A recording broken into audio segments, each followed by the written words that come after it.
you don't get anything. You just got outbid. But you need to register in order to bid in the auction.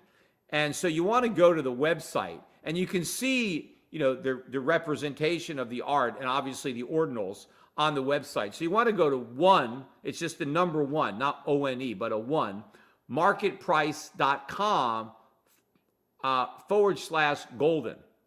And that is the site where you can see the image, and then you can register. Right now you can. I think starting on Friday, there'll be a registration page. So you can go to the website now and just check it out, but go back again on Friday if you want to register to bid at the auction. Now, of course, do I think that, these things are going to appreciate? Well, I think that the artist himself, is a talented artist, and he's sold a lot of work. There are a lot of people that collect his stuff now, and he's sold them for, decent dollar amounts. So in that respect, I think the art could gain in value. But what I also think, and this is kind of like a twist, but if it turns out that I'm wrong, and Bitcoin actually turns into something that I don't believe it will, and if these ordinals end up having value in their own right, just like NFTs, which I don't think, but I think if I'm wrong, and obviously most Bitcoiners must think I'm wrong. In fact, I know they think I'm wrong. I get, crap from them every day. So they definitely think I'm wrong. They should be buying these ordinals at a minimum, if not the original painting itself with the ordinal that is attached to that, because there's only one of those, right? There's only one ordinal that goes with the oil painting. The other 50 go with the prints. But if it turns out that I was wrong, who knows what these things might be worth? Because I think I am the number one Bitcoin critic. In fact, I know I'm the number one Bitcoin critic because I asked ChatGPT. I went into ChatGPT and I said, who is the number one Bitcoin critic? And it came back and said Peter Schiff. So that's what the artificial intelligence things, GPT. In fact, I asked ChatGPT, who is the world's biggest gold bug, best known gold bug? And again, it came back with Peter Schiff. So I am the biggest, most well-known gold bug and the biggest, most well-known Bitcoin critic. And so I would think that a ordinal that I created, triumphantly raising a bar of gold and declaring victory of gold over Bitcoin. And if it turns out I was wrong, right, I think this is a major thing. I think this could have a lot of value in a world where I'm wrong, right? And now here's the original big Bitcoin, denier, with his bar of gold in his hand. And look, and he was wrong, but this is what he created. It's the only thing I've ever created and put on the Bitcoin blockchain. I never, got behind any of these other coins. I've never done anything. And the only reason I'm doing this is because I think the actual prints, right, and the oil painting, yes, they have actual value, right? You could, that's there. Whether or not these ordinals add any additional value beyond the fact that they make it easier to prove that you own the print and that it's not a fraud, I don't think so. But other people disagree with me. You have all these people out there that believe that, Bitcoin is it, right? And including this artist, Market Price. He's a big Bitcoin guy. So I would think if I was a Bitcoin guy and I wanted to buy something that might be worth a lot in the future where Bitcoin is right and Peter Schiff was wrong, I would want one of these. I would think it'd be a rare thing to commemorate just how wrong I was. Now, if I'm right, and Bitcoin crashes, well, then I think the value is the art. But again, gold could go way up. I'm still a famous guy. I could be a lot more famous in a world where gold does what I think it's going to do, and I become even more well-known for that. You got my original signature on this piece of art in addition to the signature of the artist, So it could be worth something a lot more than what people pay for it. In the future. So there's something real here.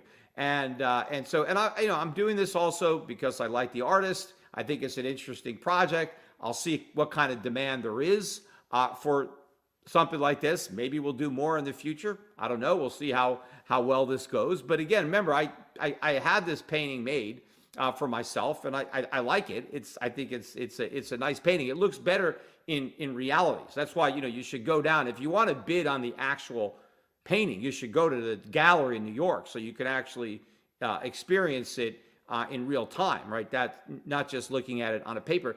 If all you want is the ordinal, then But again, you can't just get the ordinal. Everybody's going to get an actual print. Sometimes I saw a lot of these auctions when they were doing these NFTs, and all you got was the NFT. There was nothing. You were just buying the NFT. Here, you're buying the print, right? The NFT, as far as I'm concerned, that's just a freebie. I'm throwing that in, right? I'm selling these prints. You're going to get an NFT. Maybe it'll be worth a lot of money. I have no idea, right? I don't think so. But again, people in the Bitcoin community, you guys all disagree with me. So if I were you, this is what I'd be buying.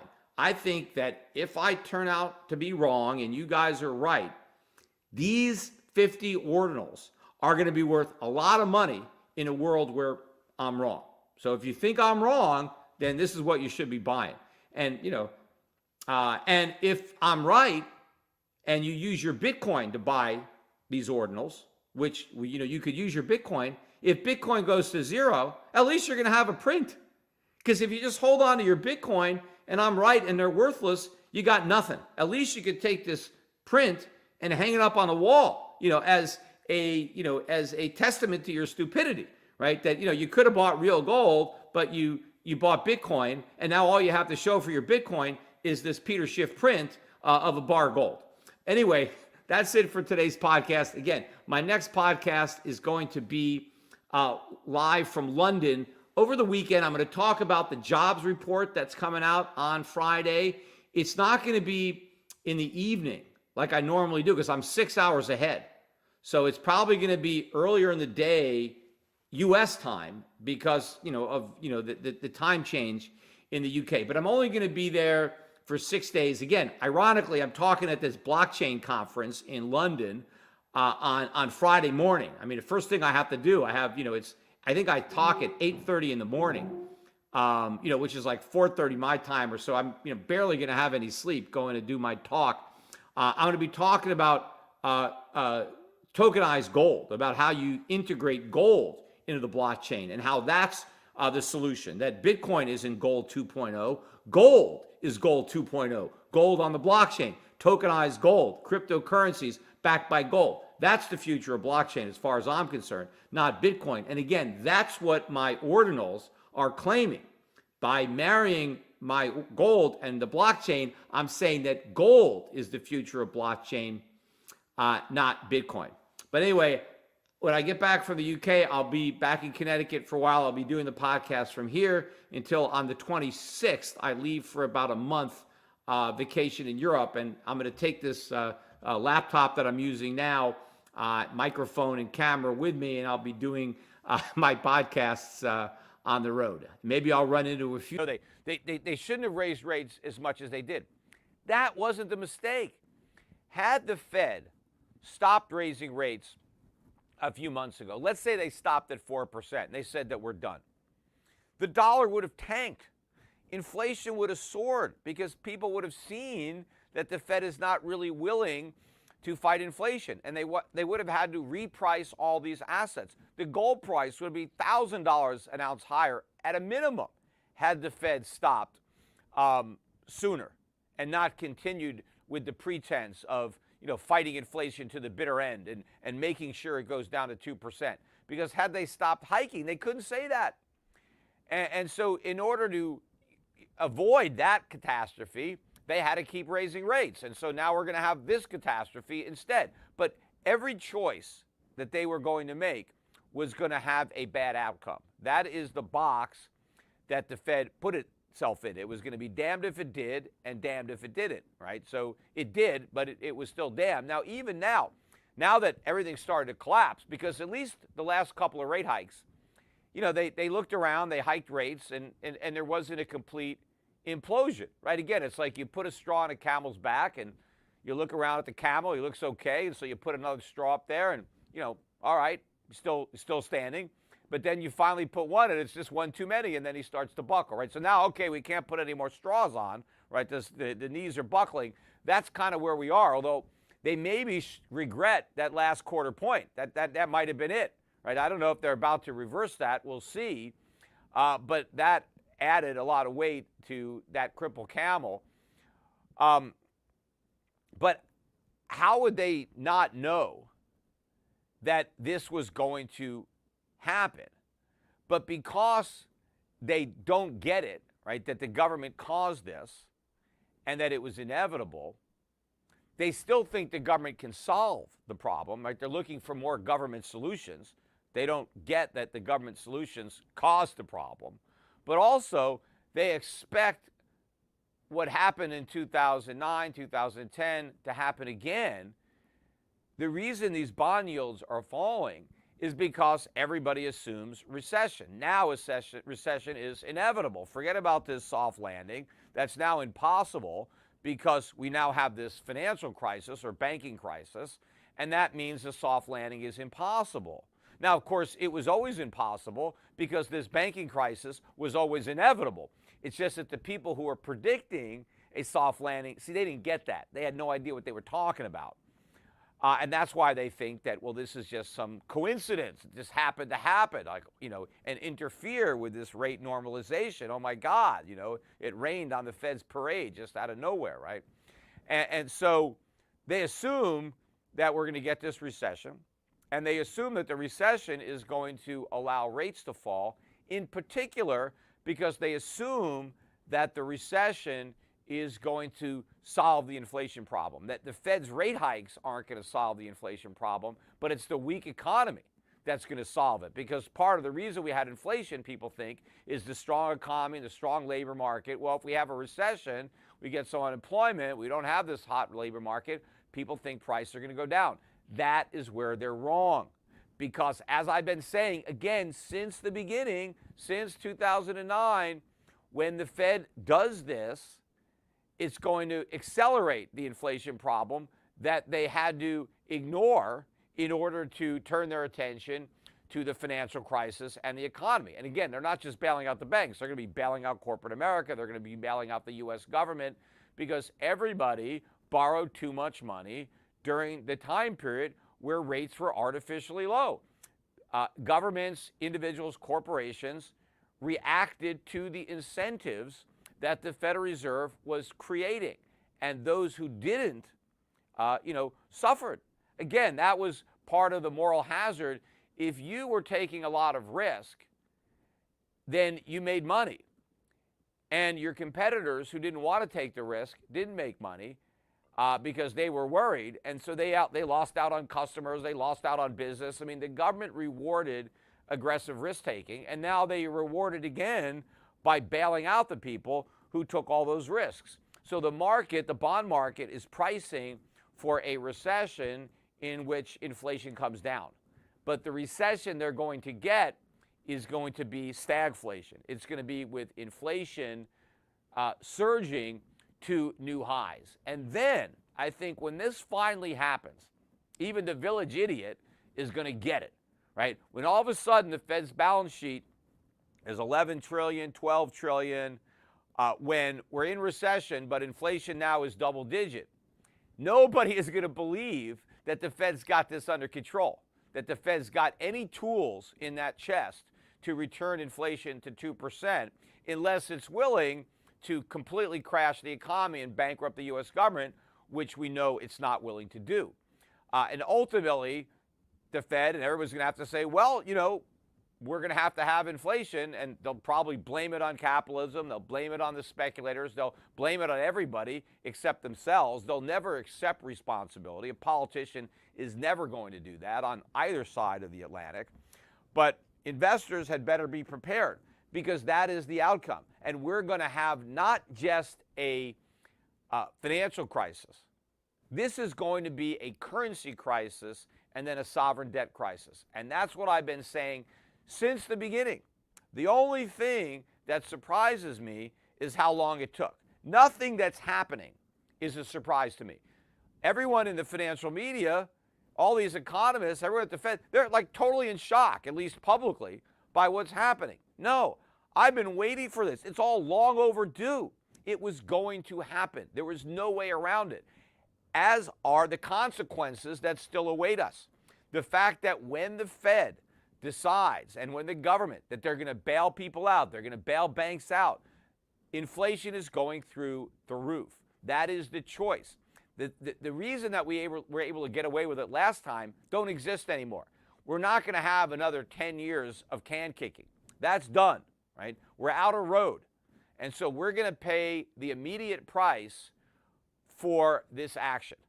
Now, whether a lot of people connect the dots because they might say, well, we didn't have inflation last time, so why are we having it this time? The inflation we're having this time is still a result of what we did last time. It's just finally caught up to us. I want to go over some of the economic news that came out just in the last couple of days since I did the podcast on Wednesday. And by the way, in case you're not sure, I had a birthday between that podcast and this podcast. So this is the first podcast I've done in my 60s. And some of you have wished me a happy birthday. I see some of that, so thank you very much for that. And but I'm doing everything I can to stay young. I spent almost 2 hours this morning in a hyperbaric chamber. I do my work in there, so at least it's not 2 hours of dead time. But I get to breathe the pure oxygen under a couple atmospheres of pressure. And I just started this. I'm doing this now, and I'm doing a lot of stuff. I'm waiting for my my cryo chamber, and I've got this red light bed. That hasn't hooked up yet, but I'm doing all this stuff: sauna, fasting, working out. So I'm trying to stay young, right? So I can continue to do these podcasts and enjoy my life in my 60s. But I'm not going to do the Q&A today following this podcast because I do have to get ready. We got this pretty big party going on at my house, but I may do a local Schiff Premium live special on Sunday night again, because maybe there'll be some announcement over the weekend coming out of this plunge protection team. We'll see how the markets react. So if there's something big going on, you won't have to wait until the Monday podcast. I might go live on Sunday and start talking about it. So if you want to make sure you don't miss that, then go to schiffradio.com/premium and sign up, become a member, and then you'll be ready. And if I do something, well, you'll get notified and you'll be able to participate, and you'll be able to ask questions and have your question answered. But anyway, getting back to this economic data that came out again, that validates, my stagflation forecast. We got the Chicago Fed national activity come close to making up for what they've lost from their paychecks, but what those unemployment benefits will do is fuel the fires of inflation. Peter said there is something the markets haven't figured out. They still think the central bank will succeed in its fight against inflation. They believe if the rate hikes don't do the trick, the recession will. According to him, the markets think inflation is going away. But the markets are wrong on both fronts. These rate hikes are not going to be sufficient to get rid of inflation. We still have negative interest rates, and the Fed isn't even going to come close to getting rates to neutral, let alone positive real rates that would be required to actually fight inflation. And at some point, the economy is going to be so weak that FOMC members are not going to be able to pretend that it's strong. They're not going to be able to shrug off all the evidence of a severe recession. And we are going to get to pivot. As far as the unemployment number goes, it's important to remember that the government doesn't count all the unemployed people as unemployed. For the official headline unemployment statistic, the government uses a number known as U3. Another number, U6, includes underemployed people, those who are working part-time but are looking for full-time employment. Think of the guy delivering pizzas because he can't find a job in his field. Discouraged workers who have given up looking are also included in U6 for a year. After a year, those people fall out of U6 as well. Peter said if you included all of those people in the unemployment number, and at one time they did, the rate would likely be over 10%. In this video, Peter goes on to note that the Fed has abandoned inflation averaging, unemployment and rate, and weak labor market, and he also talks about the record levels of household debt. He also discusses the collapse in real wages, the impact of the recession on average poor people, and why you should act fast before things get worse. The labor force continues to shrink. Another 186,000 people left the labor force in November. And in fact, the number of working age people who are no longer in the labor force rose by 359,000 in November, and we're now back over 100 million Americans who could be working who aren't. So the bitter irony of the November jobs report is that we didn't create 260,000 jobs because the economy is strong. We created those jobs because the economy is weak. And these new jobs don't indicate a strong labor market. They indicate a weak labor market. Why were these jobs created? Because people who already had jobs couldn't afford to pay the bills with the jobs they had. Their wages were falling in real terms, and so they needed another job to make up the loss. And so they took a second job or they took a third job. This is not unemployed people returning to work. This is people who are already working being forced to work harder, being forced to take multiple jobs and spend more of their time working and have less time for leisure, less time with their families. This is not strength. This is weakness. In a strong labor market, you only need one job. In a weak labor market where wages are falling, that's when you need multiple jobs. And of course, if we really had a strong labor market, workers would be able to demand wage increases above the rate of inflation. In other words, workers could demand to get paid more money rather than being forced to keep working for less money. And instead of being able to negotiate a real pay raise from their employer, being forced to seek second and third employers because that's the only way they can make ends meet in a weak economy with a weak labor market. But this weak labor market is going to get much weaker in 2023 as the layoffs really begin to mount because they're only just getting started. And what's going to be particularly problematic about this recession as the unemployment rate really starts to spike is that the unemployed workers are going to be in extremely dire financial circumstances. In fact, if you look at the numbers that came out yesterday on personal income and spending, personal incomes rose by 0.7% and personal spending rose by 0.8%. But again, these are unadjusted relative to inflation. In real terms, personal income and spending are falling. But what's significant about the numbers is that once again, spending outpaced incomes, and that caused the savings rate to fall to 2.3%. This is the lowest the savings rate has been since July of 2005. And of course, in July of 2005, the reason Americans weren't saving is because they were so flush with home equity. Everybody thought they were rich because that was the peak of the housing bubble. And so people weren't saving, they were splurging. They had no idea that a great recession and financial crisis was just a few years away. Peter emphasized that the risk everybody is worried about is the wrong risk. It's not that the Fed is going to raise rates too much. It's that they're not going to raise them enough.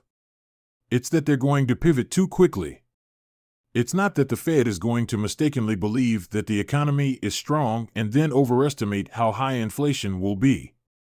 It's the weak economy that's going to cause inflation to be higher. Because as the economy weakens, production will decline, but money printing will expand. In fact, at some point, the Fed will pivot in response to a much weaker economy than it expected, and that's when the dollar is going to tank, and that's when consumer prices are going to take off. But fast forward to 2022, when we are just entering a recession where millions of Americans are about to lose their jobs, they have no savings to fall back on. And not only do they have no savings, but they already have record credit card debt. Credit card debt right now is at an all-time record high. So Americans are about to lose their jobs with no savings and maxed out on their credit cards. But making the situation even worse is that homeowners are about to lose their home equity because real estate prices are about to drop sharply given both the surge in mortgage interest rates and now the coming surge in unemployment and recession. Very few people are going to be able to be in a position where they can afford to buy a house. And so the only way anybody who owns a house will be able to sell it is if they do it at a much lower price. But all of those transactions at lower prices wipe out everybody's home equity. Peter said the inflation that we're experiencing now will kick into a much higher gear during the next economic downturn. Everybody just assumes that when the economy weakens, so too will inflation. No. The weakening economy is going to strengthen inflation because inflation is the expansion of the money supply. And the weaker the economy gets, the more the Fed is going to expand the money supply to try to stimulate it. And as the return of quantitative easing causes a mass exodus out of the US dollar from foreign central banks and private holders, then the falling dollar is going to push consumer prices up dramatically. Because where is the government going to get the money to pay all these unemployed workers benefits? Going to be printed. The Fed's going to create this money, which is why I am still convinced that by 2023, the Fed helicopters are going to be back in full flight. Quantitative tightening is going to be a thing of the past, and a brand new QE program is going to be launched, but it's going to be launched with high inflation, not low inflation. The Fed's going to pivot, even though it's not even close to its 2% inflation objective. And why is the Fed going to pivot? Because the recession that we are already in is going to get much worse. In fact, it may even morph into a financial crisis, and the Fed will be forced to abandon its inflation fight in order to fight what it believes to be an even larger threat in the economy. But the negative consequences of the higher inflation will play out later in time than would the consequences of continuing to fight inflation in the face of a massive recession. The weakening dollar will also cause the trade deficit to widen, putting downward pressure on GDP and creating a self-perpetuating spiral of inflation and economic weakness. According to Peter, this is going to be the worst. The inflation that we're experiencing now is going to kick into a much higher gear during the next economic downturn. That's what nobody understands. Everybody just assumes that when the economy weakens, so too will inflation. No, the weakening economy is going to strengthen inflation because inflation is the expansion of the money supply. Stocks have struggled in recent days due to some better than expected economic data and more hawkish talk from Fed officials. This has revived fears that the Federal Reserve could make a mistake and raise rates too high and keep them there too long, sparking a recession. In this video, Peter Schiff points out that the markets are worried about the wrong mistake. Peter said the market reaction to Jerome Powell's recent speech got him thinking about the possibility of a Santa Claus rally. The markets ignored Powell's hawkish talk about interest rates going higher and staying there longer and focused totally on the prospect of a smaller rate hike in December. But in the last few days, several Fed members have repeated Powell's messaging about having to go higher for longer. The market perception is that this stronger than expected economic data will prevent the Fed from recognizing that the inflation threat has subsided.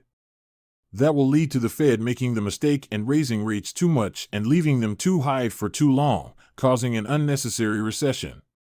Peter said, of course, we'll occasionally get data that is stronger than expected. But most of the data has been weaker than expected. And a lot of the strong data, for instance, the non-farm payroll report, is only superficially strong. When you dig beneath the surface, you find a different story. He also pointed out that annualizing the 0.4% month-on-month CPI increase we had in September and October comes to 5%. While that's lower than the 8% rate we saw earlier this year, it is still a far cry from the Fed's 2% target. Nothing the Fed had done thus far is going to succeed in bringing inflation down to 2%. The markets now expect the next rate hike will be 50 basis points instead of 75, followed by a 25-point hike. After that, the markets think the Fed will be finished tightening. We will now get into the video and listen to Peter Schiff as he explains why our current train of thought is flawed and the actual risk we should be looking forward to. In the meantime, ensure to like the video, subscribe, and drop your comments below. What got me thinking that we could have this Santa Claus rally was the way the market reacted to Powell's speech last week, where despite the Fed chairman delivering a hawkish speech, the market just shrugged it off anyway. Well, what got the sell-off started on Monday, and then some follow-through again today, were some more statements from some Fed guys about the prospects of the Fed having to go higher for longer when it comes to interest rates.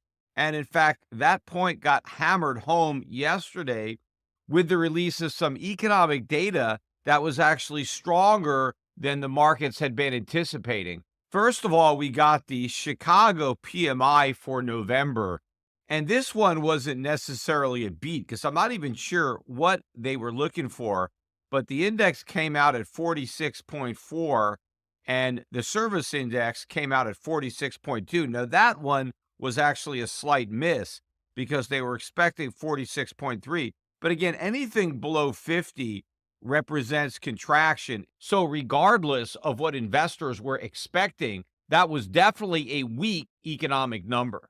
But the surprise came when we got the ISM Services Index for November, which was supposed to come in at 53.5, which would have been a decline from the 54.4 from the prior month. And instead, it came out at 56.5. So instead of going down, it went up. And not only did it go up, it was above the upper end of the consensus range, which went from 51.5 to 56. So this was definitely a stronger data point than the markets had been expecting. We also got a beat on October factory orders, which were supposed to rise by 0.7, and that would have been an increase of the 0.3 in the prior month, but instead we had an increase of 1. And so that too was a beat. And that was a 1-2 punch because as soon as these numbers came out, the S&P futures sold off sharply and they never recovered. Gold dumped. I think on the day gold was down about $30. All of the losses came as a result of that release. And the idea that this strong economic data is going to prevent the Fed from recognizing that the inflation threat has subsided, and it's going to result in the Fed making a mistake and raising rates too much or leaving them too high too long and causing this unnecessary recession. And stocks are getting hurt for a couple of reasons based on that. One, of course, the higher interest rates are automatically a negative for stock market prices because of the impact on valuations, because the higher the rate is, the lower the discounted present value of future earnings, which is what stocks represent. But also, if the Fed causes this unnecessary recession, that will depress earnings, and so stocks have a lower value when they have lower earnings. And of course, corporations have a lot of debt, and so higher interest rates directly subtract from earnings by running up the interest expense. So all of this is scaring the stock market. But of course, the reality is we're already in recession and we don't have a strong economy. Yes, every once in a while, we're going to get some data that comes out stronger than expected, but most of the data is weaker than expected. And even the data that is stronger than expected, like the most recent non-farm payrolls report, and I went over this on the podcast, but all of the strength is superficial. Look beneath the surface, and the reality is weakness. It reminds me of Sam Bankman-Fried. I mean, we've got a Sam Bankman-Fried economy. We've got a Sam Bankman-Fried job market. Because if anyone had bothered to look beneath the surface of what was an obvious fraud, his whole empire would have been revealed as a scam. Everybody just accepted the fact that this guy was worth close to $30 billion and that he had all the money to do everything he was doing. Nobody bothered to question how it was possible that this guy could possibly have so much money based on the business that he claimed to have. Nobody really looked beneath the surface, and nobody questioned some of the ridiculous statements that he was making and the self-serving nature of a lot of the companies that he was rescuing. He was basically rescuing himself. He was probably trying to prevent bankruptcies of other crypto companies that were involved with FTX from revealing the underlying problems at FTX. But the same thing is true with respect to the U.S. economy or the labor markets. Don't accept the numbers at face value. Dig a little deeper and look at what's actually happening. Because if you do that with the jobs numbers, as I've been doing on this podcast, the jobs market isn't strong. The jobs market is weak. Even if the Fed continues to hike rates, it'll never catch up to an inflation curve it is miles behind. Because, as I've been saying, the only real way to fight inflation is a two-pronged attack, which would include positive real interest rates, and we need cooperation from the U.S. government. We need to see cuts in government spending, something that's not going to happen. Government spending is going to continue to increase, and so will the deficits that are making that spending possible. Peter pointed out that we still have stimulative monetary and fiscal policies with negative real interest rates and increasing budget deficits. And the risk that everybody is worrying about is once again the wrong risk. It's not that the Fed is going to raise rates too much. It's that they're not going to raise them enough. It's that they're going to pivot too quickly. It's not that the Fed is going to mistakenly believe that the economy is strong and then to overestimate how high inflation will be. It's the weak economy that's going to cause inflation to be higher, because as the economy weakens, production will decline, but money printing will expand. In fact, at some point, the Fed will pivot in response to a much weaker economy than it expected, and that's when the dollar is really going to tank. And that's when consumer prices are really going to take off. The inflation that we're experiencing now is going to kick into a much higher gear during the next economic downturn. That's what nobody understands. Everybody just assumes that when the economy weakens, so too will inflation. No, the weakening economy is going to strengthen inflation, because inflation is the expansion of the money supply. And the weaker the economy gets, the more the Fed is going to expand the money supply to try to stimulate it. And as the return of quantitative easing causes a mass exodus out of the U.S. dollar from foreign central banks and private holders, then the falling dollar is going to push consumer prices up dramatically, also increasing the size of our trade deficits and our current account deficits, creating a self-perpetuating spiral of inflation and economic weakness. According to Peter, the Fed is going to claim, falsely, that it will claim that it is making progress on inflation. And the markets will accept that. They're not going to question that excuse.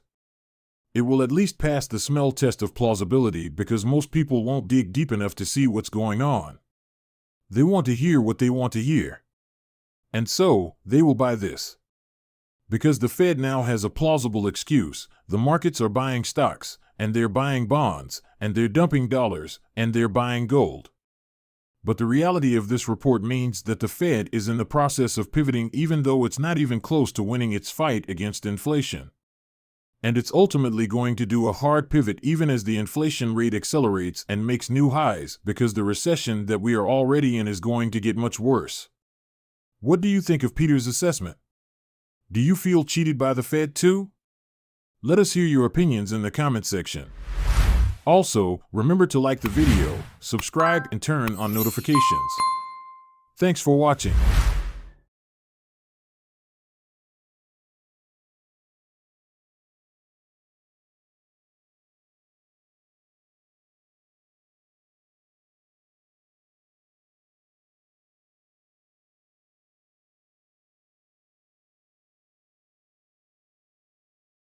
Trillion of these. Are you not going to hit that bid? Of course you are.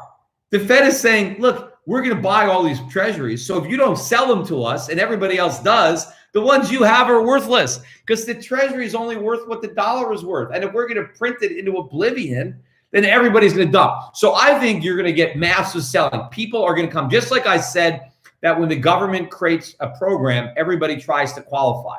Oh, we have, whatever it is. Whenever they have a welfare program, it always costs a lot more money than they think because people who weren't qualified when the program was passed all of a sudden become qualified because people want the free money.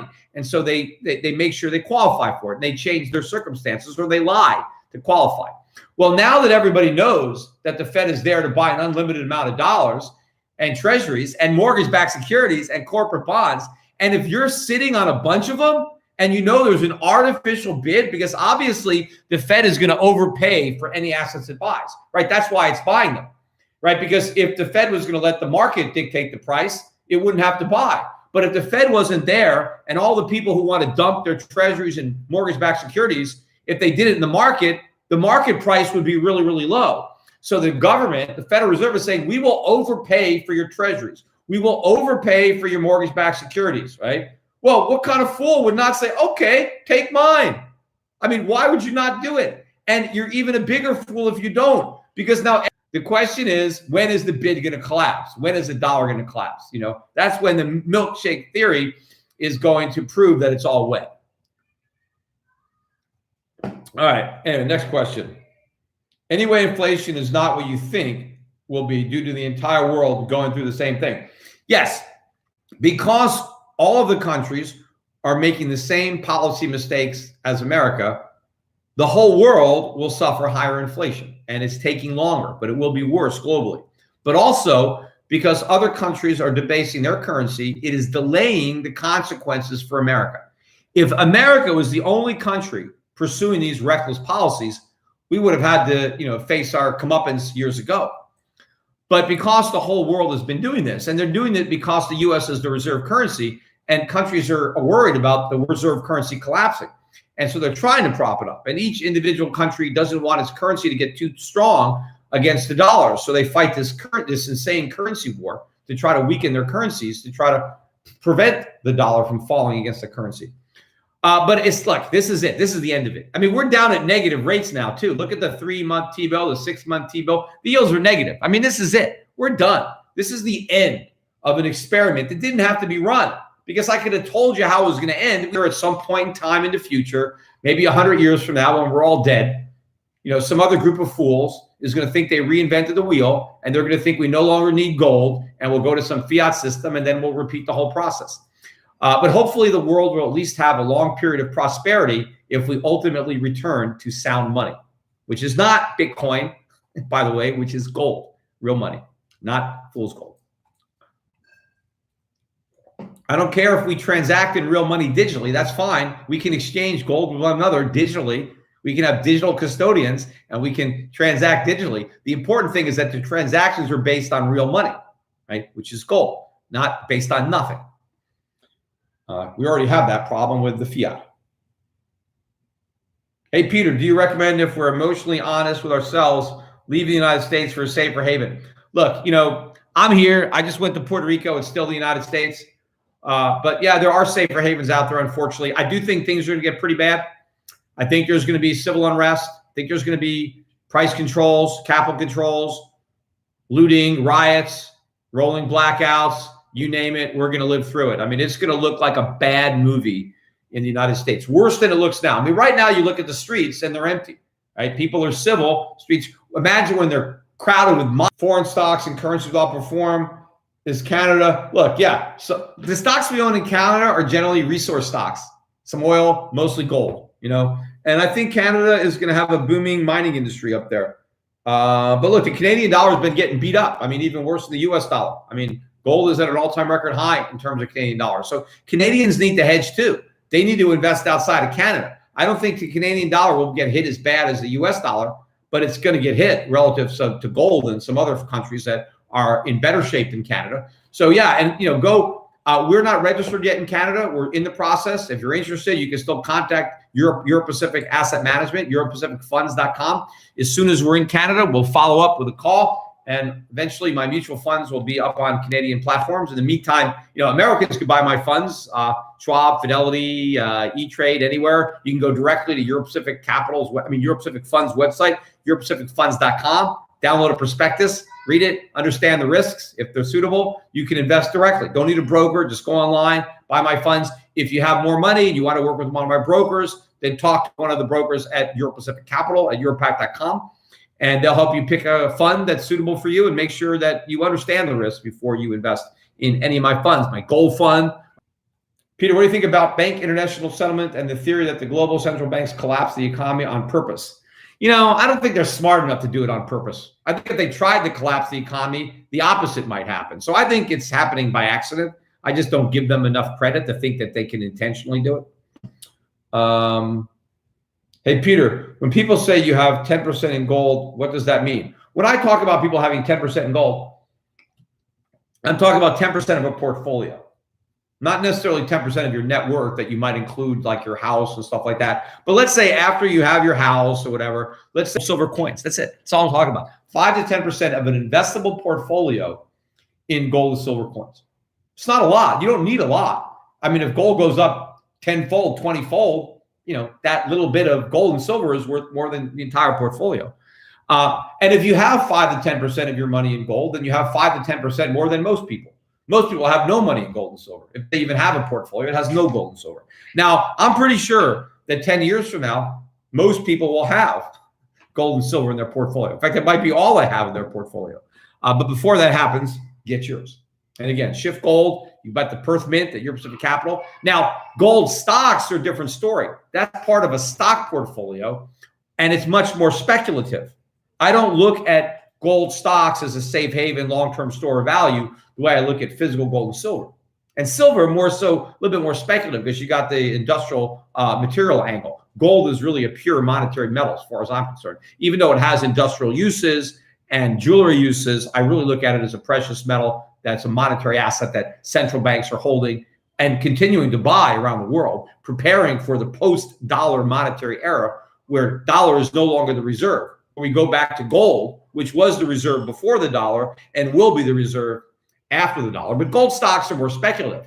But I think that for people who are willing to speculate, the 10 baggers, the 20, the 50 baggers, right, where people are going to make a ton of money is going to be in the gold mining sector. Now, they're also going to lose a ton of money. Not because I don't think gold's going to go up, but because not all gold stocks actually have gold. That's the problem.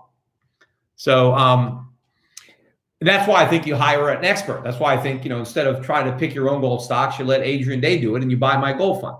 So you can, buy it, through, or we have separately managed accounts, individual accounts in gold stocks. So talk it over with my brokers at Europe Pacific Capital on an individual basis so they can assess, the suitability of my funds for your particular risk tolerance and investment goals. Your funds themselves are Canadian dollar stocks. Are you concerned? Again, the only Canadian dollar stocks really we have an oil, a little bit of oil, not much, and mostly mining. And I'm not concerned about the mining stocks. I mean, I'm buying the mining stocks because I'm concerned about everything else. That's why I'm buying the mining stocks. And because I think they're cheap, because not enough people are concerned about what they should be concerned about.